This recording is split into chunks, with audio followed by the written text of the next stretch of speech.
First story is titled, Am I the a-hole for not letting them plan a birth in my tub?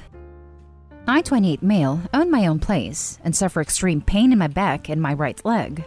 I bought and had installed essentially jacuzzi in my master bedroom as a tool to help relax and use it regularly. My brother and his wife were pregnant and asked if they could use it because they wanted to do a water birth. No idea if that's what it's called, but they have no bathtub in their place and asked to use my jacuzzi, saying they'll clean it out. To be honest, I know it's the miracle of life, but it makes me so uncomfortable to think of birth in my relaxation tub. I told them absolutely not, and they were furious, saying that it's selfish to deny her this. She went into labor yesterday, and they called to ask if they could come over and use it, and I told them again, no, and turned my ringer off. She gave birth at the hospital and demanded I need to pay half the bill that she'll get, but I just told them to screw off. They're now both calling me the a-hole, and so are our parents who live over the other end of the country. Am I the a-hole? Now for the top judgment. Did you make half the baby? No? Then there's no reason for you to pay half the bill. Some people. Not the a-hole. Nobody's entitled to your things, not even when pregnant or giving birth. I wish I could upvote this more than once. And the jets are impossible to clean. I have given birth. It's messy. And good for you for not allowing them to use your tub with jets. Ew. It really kills the relaxation vibe when blood, feces, amniotic fluid, and assorted after-birth particles congeal in your pipes. Not the a-hole.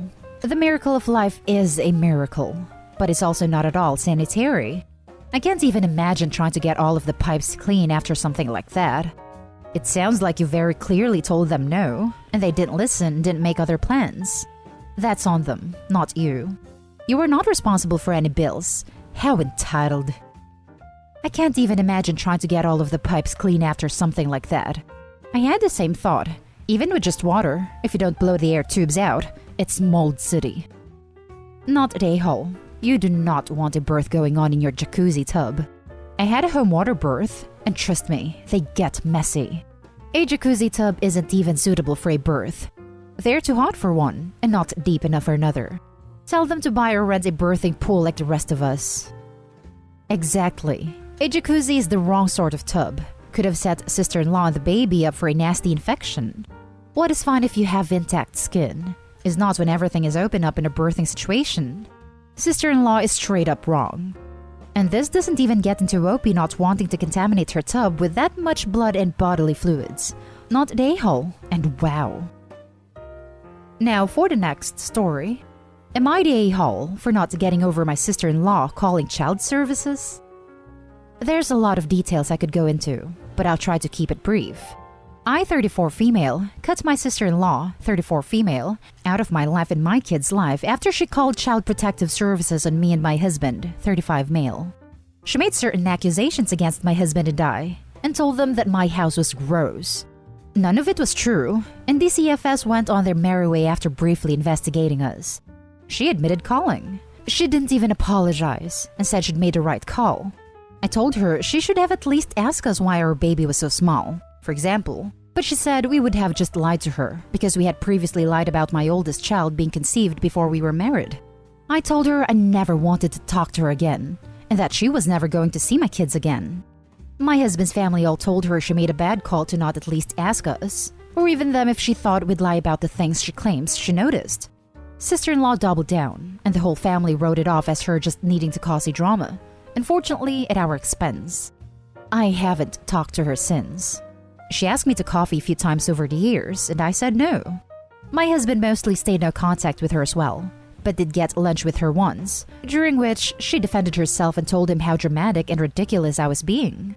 Husband, kids, and I moved across the country, and it hasn't really come up in like 6 years. Being accused of such things by a family member gave me some lasting anxiety. And I panic if someone comes over and the house is messy or the kids have a cut or bruise. But I don't, like, sit and stew about how awful my sister-in-law is or anything. It's been several years now. The baby in the store is now 10, and my mother-in-law just moved in with us. She video chats with my sister-in-law, and I requested that she keep the video chats to her own bedroom, and not carry her phone around the house, give sister-in-law our address, or pull my children into the calls to say hello. My husband doesn't feel like this is necessary, but understands the boundary I've drawn here and backs me up. Mother-in-law keeps pulling my kids in to say hello to their cousin, my sister-in-law's child, despite being asked not to. Mother-in-law says I'm being ridiculous, holding on to this grudge for so long, and that I really need to let it go and let my sister-in-law back into my husband's life. I've never told my husband he can't talk to his own sister. I will not talk to her, and I don't want her near the kids, but he can do whatever he wants. She doesn't ask to video chat with him, so I don't know why my mother-in-law tried to frame it that way. I think it's possible I'm the a-hole for not breaking my zero contact resolution, just because it's been so long. But she hasn't changed personality-wise at all, and I don't think it's unlikely she'd pull that stuff again, just for the drama factor.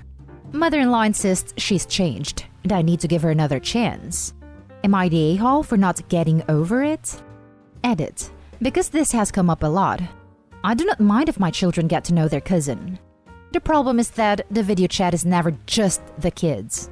My sister-in-law is always there, facilitating the interaction because her kid is 5, and just as likely to hang up or drop the phone in the toilet as she is likely to chat. When the kiddo gets bored after a minute or two, she hands the phone to my sister-in-law, who then chats with my kids. That's the part I'm not okay with. They can talk to their cousin, but my sister-in-law ruins it every time, and therefore they can't really talk to their cousin. If I didn't feel like video chatting with her cousin put our family in legitimate danger, I would not object. I have no desire to punish a 5-year-old because her mother is Satan's bride. Not the a-hole. Ask mother-in-law if she would like the zero contact expanded to include her as well. She can't be allowed to keep pushing without consequences. I'm honestly so confused here though. Why did a sister call CPS? Is it a thing to call CPS when the child is small? What was the actual truth about the baby? Was it some health issues? I feel like there are so many gaps in the story. It sounds so vague. It's like Opie talked about everything around the plot, except the plot itself.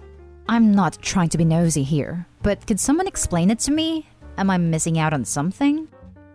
Not a a-hole. The way I see it is mother-in-law has 2 options. 1, respect your boundaries. 2, move out. Mother-in-law can move in with sister-in-law, not the a-hole. She should have at least asked us why our baby was so small. What? Why should CPS get involved when a child is small? Anyway, you have a reasonable line since what sister-in-law pulled could have gotten your family in a lot of trouble. She clearly likes to cause drama, and you and your husband made a joint decision to cut her out. It doesn't really matter what your mother-in-law thinks of your boundary, but my husband doesn't feel like this is necessary. Have a talk with your husband about this, why he wants to move the line he and you set together. After clearing things with him, present a united front to your mother-in-law and tell her of your decision and ask her to respect it. If she doesn't and keeps violating your boundaries, then kick her out. She accused us of starving the baby, among other horrible accusations. The baby was 4 months old and really was worrying small. We were at the pediatrician 2 to 3 times a week. We were syringe feeding her, having breast milk shipped to us from another state. It was a nightmare. And having DCFS up our butts when I was trying to keep my baby from being hospitalized because she refused to take a bottle was not what I needed. But yes, everyone was concerned about the baby, and a call to DCFS would have been legit if we weren't doing anything about her smallness. Had she asked us about the welfare of the baby, we could have explained. But she reported us instead. My husband told me that he doesn't think it's necessary to set this boundary with his mother's video chats. He always respected my request that his sister not to be allowed around the kids, but I don't think he ever liked it. He wants his sister not to be a jerk, but also recognizes the reality. The next story is titled, Am I the a-hole for evicting my late son's girlfriend from my house? My late son, 43 male, and I were estranged for a very long time, probably around the time he was 25, greatly in parts because of his on-again, off-again drinking problems. Around 2 years ago, we reconnected. Alcoholism had ravaged his life and his body, and he had been out of work for close to 8 years. His girlfriend, 45 female, and him had 3 daughters, 10, 8, 3, that he never told me about. But the store she was a manager at closed, so she was now out of work too. They were going to get married, but he couldn't afford a ring. They were soon evicted from their apartment and had no place to go. I have a house that I bought in cash 5 years prior, so I let them move into it around a year ago. They offered to pay rent, but after the first 2 months, they said they were swamped with medical bills for my son and still paying their eldest daughter's hospital bills for childhood leukemia. Around that time, my son confessed that he had advanced liver cirrhosis. I tried to get his girlfriend to get him to stop drinking. She would yell at me and sit down and cry when my son was in the middle of vomiting black bile with his entire body so yellow. She'd ramble on about how she spent 20 years with him and cannot stop hoping that he'll pull through and they'd get married and be a happy family. I had to stop visiting after that, mostly because soon after their eldest hysterically called me and said her dad didn't recognize her anymore, and I realized his mind had gone. My son finally died of cirrhosis 2 months ago. His girlfriend started wailing in the hospital and saying a lot of mean things to me and about my son in general, saying she wasted her youth with him and who was going to love her now. The house was falling into disarray as his girlfriend did nothing but cook for her kids and stare aimlessly at job postings. She's cold to me every time I come in, and the kids would be as well. While I feel for her, I always thought my son moving in was a temporary situation, and that's what he agreed to as well.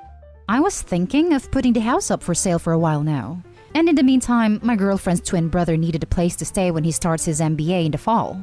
He was a property manager in college, so we agreed to get in an optimal condition for buyers. When I had my lawyer send notice to her that I needed her to move out, she called and said that she could not believe I was being so cruel to a single mom. It's been a month, and when I gave her the chance to move again, she said to have some heart and hung up even though she can't pay rent. I had my lawyers file an eviction complaint and had her served a couple days ago. She called me screeching about how I was a bastard for trying to make room for my girlfriend's twin and sobbed, saying where would she go with 2 evictions on her record? Am I the a-hole? She's 45 years old and not my responsibility. Now for the top comments. This is a rough situation. And first, I am sorry for your loss. His girlfriend started wailing in the hospital and saying a lot of mean things to me and about my son in general, saying she wasted her youth with him and who was going to love her now. She chose to stay with your son for 20 years knowing he was an alcoholic. She knowingly put herself into this situation by not seeking help or leaving during that time. I think this really sucks, but mostly for your granddaughters. It doesn't seem like you even acknowledge them as part of your family, referring to them as her kids. They are your son's kids too. I'm going to go with everyone sucks here. It's horrible your son died and left your grandkids without a father. It sucks that his girlfriend is struggling to care for them and is being rude and obnoxious instead of being proactive.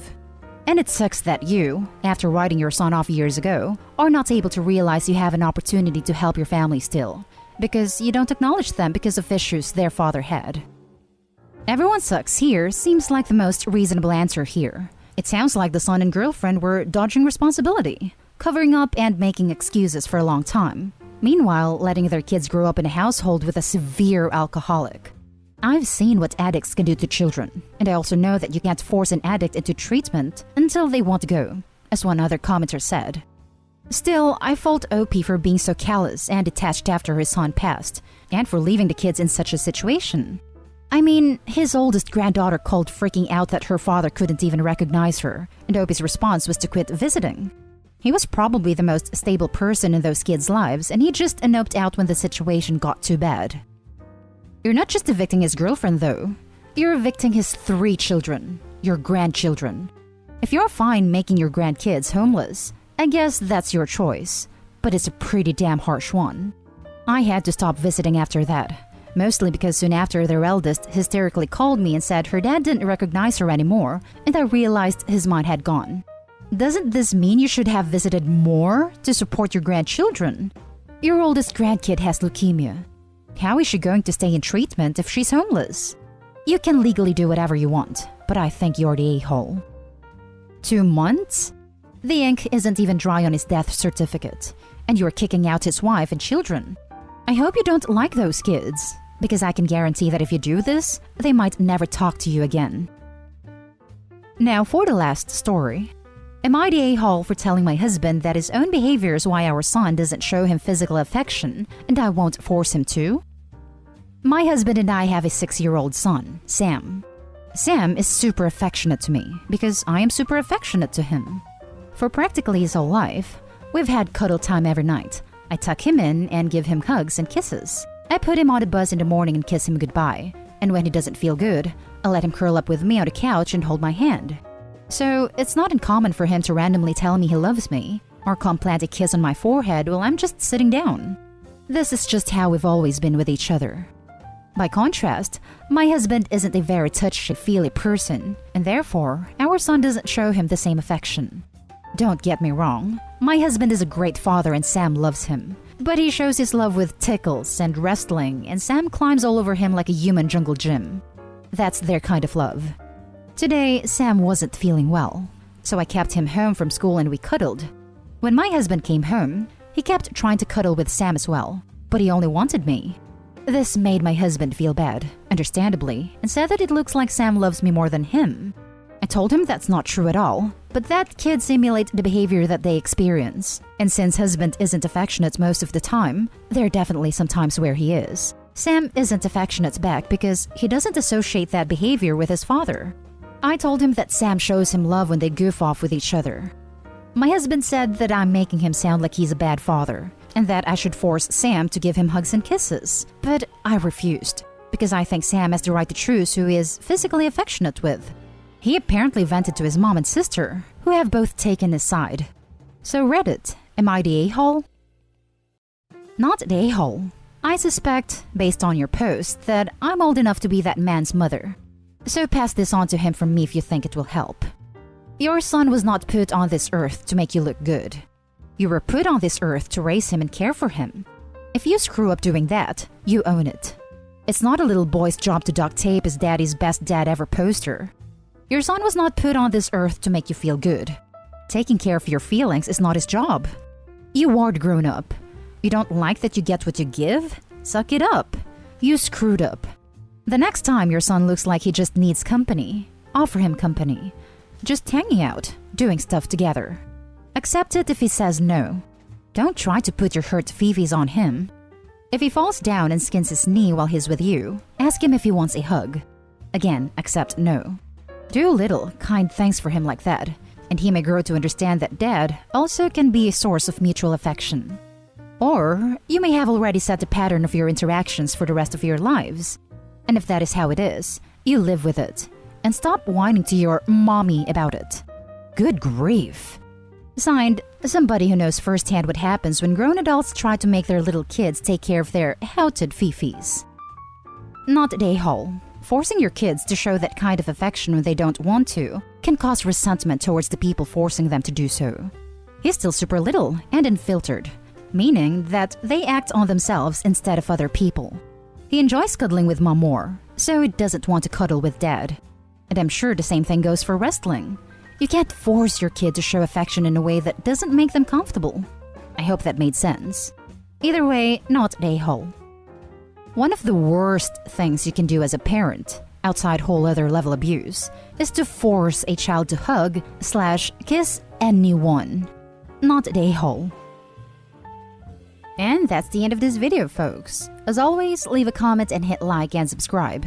And if you want more of this content, turn your notification on to get updated on the latest videos. And I'll catch you in the next one. Stay safe.